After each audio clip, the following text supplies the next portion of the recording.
इतने डिस्कशन के बाद ये तो हम लोग जान ही चुके हैं कि budget is a process. Budget बनने की अपनी एक प्रक्रिया है जो साइंटिफिक भी है और लंबी भी है।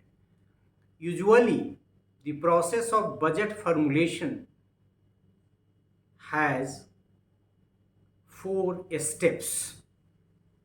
तो बजट बनाने की जो प्रक्रिया है उसके जो पद है उसमें 4 चीज शामिल है। नंबर 1, प्रिपरेशन, मतलब preparation for the budget.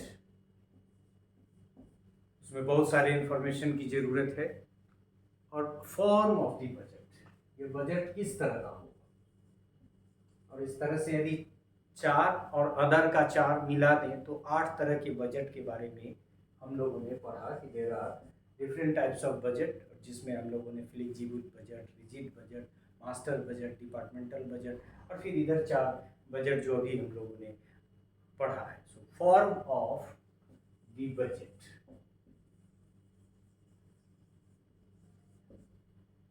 And the next is about presentation and adaptation. वैसे भी आपने देखा होगा डिफरेंट एस्पेक्ट में बजट को प्रेजेंट करना। प्रेजेंट करने का मतलब है कि उसको दिखाना कि ये यहाँ खर्च होगा। और देखेंगे कि जब आप यूजीसी वगैरह से ग्रांट लेने जाते हैं, छोटा सा अपना एक बजट बना के इस मद में इतना, इस मद में इतना, तो वहाँ आपको एक प्रेजेंटेशन देना पड़ता है। सो प्रेजेंटेशन मीन्स की शो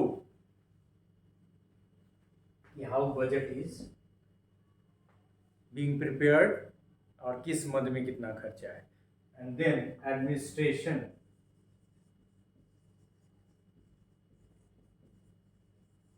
एडमिनिस्ट्रेशन का मतलब है कि उस पर नजर रखना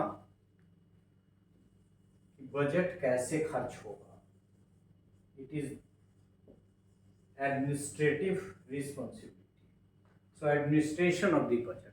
So in this way we could see that there are 4 steps involved in the process of budgeting, and those are preparation, form of the budget, presentation and adaptation, and administration of the budget. Preparation requires development of 3 plans, namely education plan, expenditure plan and financial plan. तो यदि हम preparation की बात करें तो इससे संबंधित 3 तरह के प्लान हैं।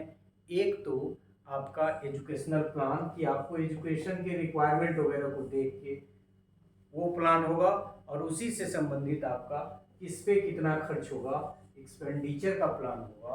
और फिर आपका उस एक्सपेंडिचर के क्रम में आपको कितना चाहिए, पैसा कैसे चाहिए, वो फिनांस। तो प्रिपरेशन से रिलेटेड आपका 3 पार्ट है, 3 प्लान है आप कह सकते हैं। और एक प्लान एजुकेशन का, दूसरा एक्सपेंडिचर का और तीसरा फिनांस का। Educational plan is a comprehensive statement of the various activities and programmes of education along with their objectives and justifications।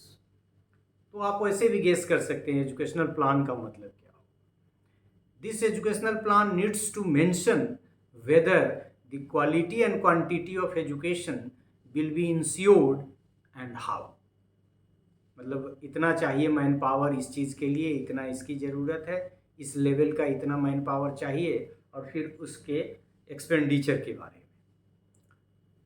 Expenditure plan is usually based on the expenditure of the previous year. थोड़ा सा उसमें बढ़ता है। पिछले साल different मदों में जो एजुकेशनल प्लान था उसके अनुसार कितना खर्च हुआ, तो ये पिछले साल के बजट से आपको इन्फॉर्मेशन मिल जाता है। All types of expenditure are incurred in the financial plan starting how the cost of various items of the programme will be met and what the various sources of income. मतलब वही income और expenditure के बीच में balance बैठाना, और पूर्व में बनाए गए बजट में एजुकेशनल प्लान और एक्सपेंडिचर प्लान बना के उसके अनुसार आगे बढ़ना। If the total income from the sources is not sufficient and there is a deficit, the financial plan must specifically mention how this deficit is to be met. और financial plan का काम ही है कि वो दिखाएगा कि ये फिनांस है कहाँ, और यदि नहीं है तो कहाँ से आएगा।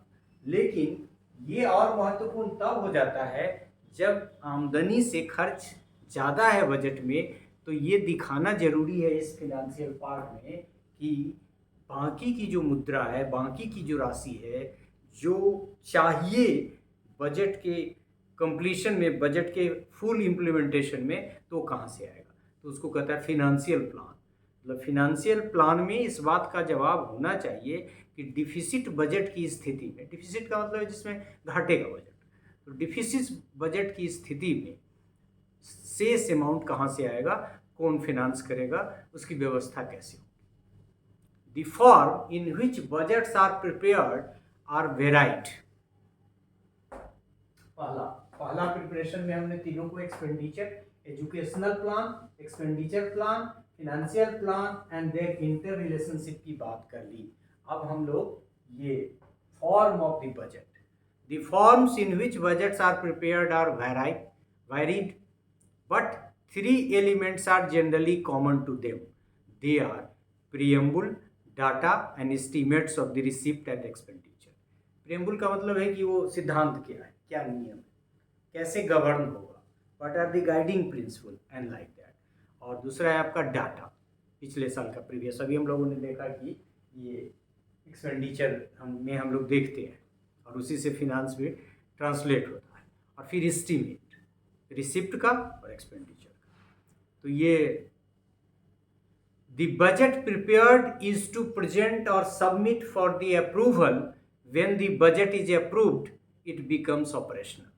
तो ये कहा कि आपने प्लान बना लिया और तब उसको दिखाना पड़ेगा। हमने शुरू में भी कहा कहीं भी आप पैसा मांगने, मतलब मैं थोड़ा मांगना शब्द इस्तेमाल कर रहा हूँ इसलिए कि ये मांगना ही हुआ, क्योंकि आप किसी सिस्टम से मांग रहे हैं, तो पैसा जब मांगने जाते हैं तो आपको बताना पड़ेगा उसका जस्टिफिकेशन और फिर ये खर्च करना। हम लोग भी जब यूजीसी में रिप्रेजेंट करने इंस्टीट्यूशन को जाते हैं तो दिखाना पड़ता है कि आप किस मद में कैसे कितना खर्च करेंगे, मतलब वो सब हेड और उसका justification. So the budget prepared is to present, उसको प्रेजेंट करना पड़ता है, चाहे वो कम देर का काम हो या ज़्यादा देर का काम। और submit for the approval, when the budget is approved it becomes operational. The administration of the budget, the administration of the budget involves controlling of funds, preparation of work plan and each activity and implementation of the work plans। मतलब मैंने कहा कि यहाँ आपने present किया और presentation के बाद वो आपका प्रेजेंटेशन एक्सेप्ट कर लिया गया, आपको फंडिंग कर दी गई, ऑपरेशनल हो गया बजट, और तब इस बजट के बाद एडमिनिस्ट्रेशन की भूमिका शुरू होती है कि ये कैसे कैसे खर्च होगा। लिया जाए, आपने तैयार तो पहले ही कर लिया था, लेकिन वहाँ ध्यान रखना है एडमिनिस्ट्रेशन को, ये controlling of funds, preparation of work plan for each activity and implementation of the work plans. इस पे एडमिनिस्ट्रेटर की, प्रिंसिपल को, इंस्टीट्यूशन की यदि बात करें, कॉलेज की यदि बात करें तो, और उसमें वित्त के बहुत सारे लोग रहते हैं, कॉलेज में तो नहीं लेकिन यूनिवर्सिटी वगैरह में वित्त पदाधिकारी वगैरह का भी कंसेप्ट है यूनिवर्सिटी में। तो मतलब एडमिनिस्ट्रेटर का ये काम है कि पैसा जो सैंक्शन हो गया प्रेजेंटेशन के बाद, एक्सेप्ट हो गया प्रेजेंटेशन आपका, उसमें कटता भी है, बहुत सारी राशि कट भी जाती है, नहीं मिला, लेकिन जो मिला उसका जेन्यून खर्च करना ये एडमिनिस्ट्रेशन की जिम्मेवारी है। तो इस तरह से 4 स्टेप्स को हम लोगों ने देखा। इतने स्टेप्स प्रोसेस के, बजट के प्रोसेस का पार्ट है। There must be someone to coordinate the budget expenditure, चाहे वो एडमिनिस्ट्रेटर खुद करे या कुछ सपोर्टिंग स्टाफ को ये करें, लेकिन ये माना जाता है कि बजटिंग में एक या एक्सपेंडिचर में एक से अधिक लोगों का इन्वॉल्वमेंट होना चाहिए, ताकि ये कंट्रोल भी रहे। और या फिर ये भी है कि एक आदमी गलती कर सकता है तो दूसरा आदमी वो आइडेंटिफाई करेगा कि ये गलती होने जा रही है। Everyone can not be allowed to spend money, और ये भी है कि जो पैसा आया ऐसा नहीं है कि बंदर बाट, उसको उसके एक्सपेंडिचर का एक प्लान होना चाहिए। Controls of fund is an essential component of the budget administration, मतलब ये फंड का सही उपयोग, उसी को कंट्रोल कहिए आप। So administration of the budget calls for judicious use of funds in terms of schematic allotments, scheme के अनुसार अलॉट करके एक्सपेंडिचर को करना, ये एडमिनिस्ट्रेशन की जवाबदेही है, ताकि फंड का मिस यूटिलाइजेशन नहीं हो और वो गलत जगह फंड खर्च ना हो। It has to be ensured that the funds are properly and wisely used, standards are maintained and fixed norms are adopted। और ये यदि आप नहीं करेंगे एज एन एडमिनिस्ट्रेटर तो फिर ऊपर भी ऐसा नहीं है कि आप ऑटोनोमस बॉडी है, आप एक फिनेंशियल विजिट वगैरह जो होंगे उसके ऑडिट वगैरह का कंसेप्ट है, तो उसमें आप गलत सिद्ध किए जाएंगे। खैर ये गलत तो अलग है, दूसरी बात है कि फंड का यूटिलाइजेशन सही नहीं होगा तो पर्पस डिफीट होगा, ऑब्जेक्टिव अटेन नहीं हो पाएगा। तो ये ज़रूरी है कि जो फंड है उसका वाइजली यूज हो, स्टैंडर्ड को ध्यान में रख के उसका मेंटेनेंस हो, और फिक्स्ड जो नॉर्म्स है उसको भी ध्यान में रखा जाए। This is important so that the expenditure does not exceed the estimates. हाँ, एस्टिमेट से ज़्यादा एक्सपेंडिचर नहीं कर सकते हैं आप, क्योंकि वो आपके पास है ही नहीं। तो ये जो जुडिशियस खर्च करने के लिए आपको उस पर नज़र रखनी पड़ेगी एडमिनिस्ट्रेशन को, और ध्यान रखना पड़ेगा। Internal checks are necessary where cash is handled, और इंटरनल चेक का मतलब है कि एक ही आदमी नहीं, यदि एक प्रिंसिपल है तो वही नहीं, और लोग भी। So internal checks are necessary where cash is handled. It means cash should not be left entirely in the hands of one person और ए ग्रुप, और यह है कि किसी एक ग्रुप में या किसी एक इंडिविजुअल को नहीं, उसकी एक कमेटी वगैरह बना के या फिर सिग्नेटरी वगैरह बना के।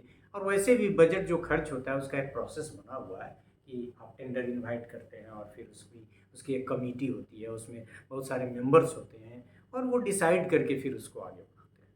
सो वी कुड सी कि ये तो है, यही प्रिपरेशन में आपने देखा कि एजुकेशनल प्लान, फिर एक्सपेंडिचर प्लान और फिनांस प्लान। यदि एक्सपेंडिचर और आमदनी और खर्च में डिफरेंस एक्सपेंडिचर के टर्म में, तो यदि ज़्यादा एक्सपेंडिचर है तो फिनांस में दिखाना पड़ेगा कि उसका उपाय कहाँ से होगा।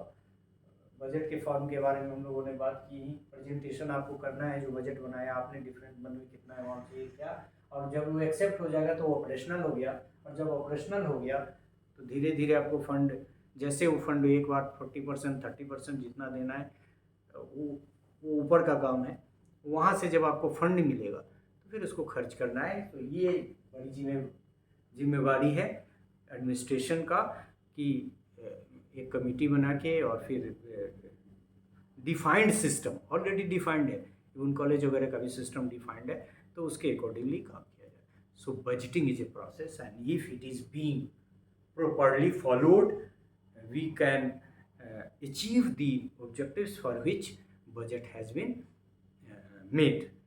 So this is all about this part in which we discussed regarding the process of budgeting.